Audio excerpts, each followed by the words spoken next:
নমস্কার বন্ধুরা, দীর্ঘদিনের পুরাতন যে পিতলের জিনিসগুলো থাকে, এই যে দেখুন হাতিটা দেখুন। আর এই মিনা করাগুলো কিন্তু এই পদ্ধতিতে হবে না, মিনা করার পদ্ধতি আলাদা, আমি পরে দেখাবো আপনাদের। এই দেখুন শু মডেলের আসছে, জুতো মডেলের আসছে, এই যে হাতি গাড়ি, এগুলো তো কোনো মিনার কাজ নেই, যে পিতলের ইগল পাখি।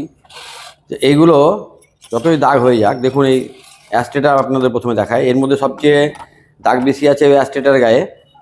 তো সেই জিনিসটি আমি আগে আপনাদের পরিষ্কার করে দেখাবো। এটা পরিষ্কারের জন্য যেটা লাগবে সেটা হচ্ছে মিউরিয়েটিক অ্যাসিড।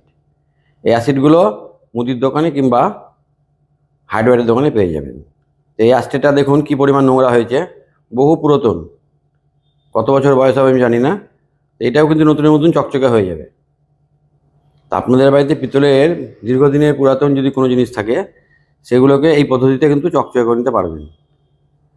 অ্যাসিডের কাজটি করার সময় হাতে একটা গ্লাভস কিংবা ক্যারি ব্যাগ ভরে নেবেন, খালি হাতে করবেন না। এই অ্যাসিডগুলো হার্ডওয়্যারের দোকানে গিয়ে বলবেন যে ট্যাঙ্কি পরিষ্কার করে অ্যাসিড দিন, তাহলে আপনাদের এই অ্যাসিডটা দিবে। এবং ভিডিওটা সম্পূর্ণ দেখুন, তারপরে কি করতে হবে দেখুন। তো অ্যাসিডটা ভালো করে লাগানো হয়ে গেলে কি করতে হবে, আর আমি তাড়াহুড়ো করে আপনাদের দেখাচ্ছি, আপনারা একটু কাজটা ধরে করবেন। এটাতে আমি আগে অ্যাসিড লাগিয়েছিলাম, সবগুলো দেখাচ্ছি না, কারণ দেখাতে গেলে ভিডিওটা অনেক লম্বা হয়ে যাবে। তো প্রত্যেকটাতে অ্যাসিড লাগানো হয়ে গেল। এবার আমি কি করব, ভালো করে ব্রাশ দিয়ে ঘষে নিয়ে এটা জল দিয়ে ধুয়ে নেব। ভালো করে ধোয়ার কাজটা কিন্তু ভালোভাবে করতে হবে, যেন অ্যাসিডের অ্যাকশন না থাকে। এরপর এটা পীতাম্বরী পাউডার, এই পাউডারগুলো বাসনের দোকানে কিংবা দশকর্মার দোকানে পেয়ে যাবেন। এবার এই পাউডার দিয়ে এটাকে ভালোভাবে ঘষতে হবে। যেরকম জিনিস সেরকম প্রসেসে ঘষবেন। যদি খাস থাকে তাহলে ব্রাশ দিয়ে ঘষবেন, আর প্লেন থাকলে ক্যারি ব্যাগ বা পিপি দিয়ে ঘষবেন। কসবাইট দিয়ে ঘষা যেতে পারে, তবে কসবাইটে দাগ হয়ে যায়। একটা ক্যারি ব্যাগ কিংবা পিপি দিয়ে এভাবে ঘষে নেবেন।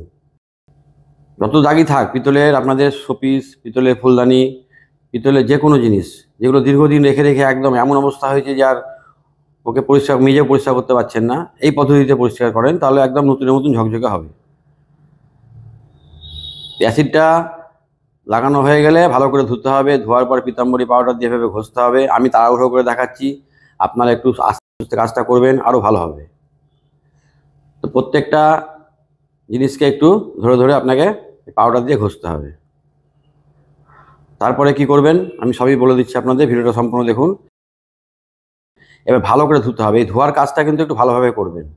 ধোয়া হয়ে গেলে শুকনো সাদা সুতির কাপড় নিয়ে চেপে চেপে ঘষবেন।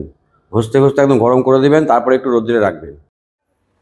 পিতলের যে কোনো জিনিস, পুরনো জিনিস যত দাগ হয়ে যাক, এই পদ্ধতিতে করবেন, একদম নতুনের মতন ঝকঝকে হয়ে যাবে। যেগুলো বললাম সেইভাবে করবেন। যাই হোক, সকলে ভালো থাকবেন, সুস্থ থাকবেন, নমস্কার।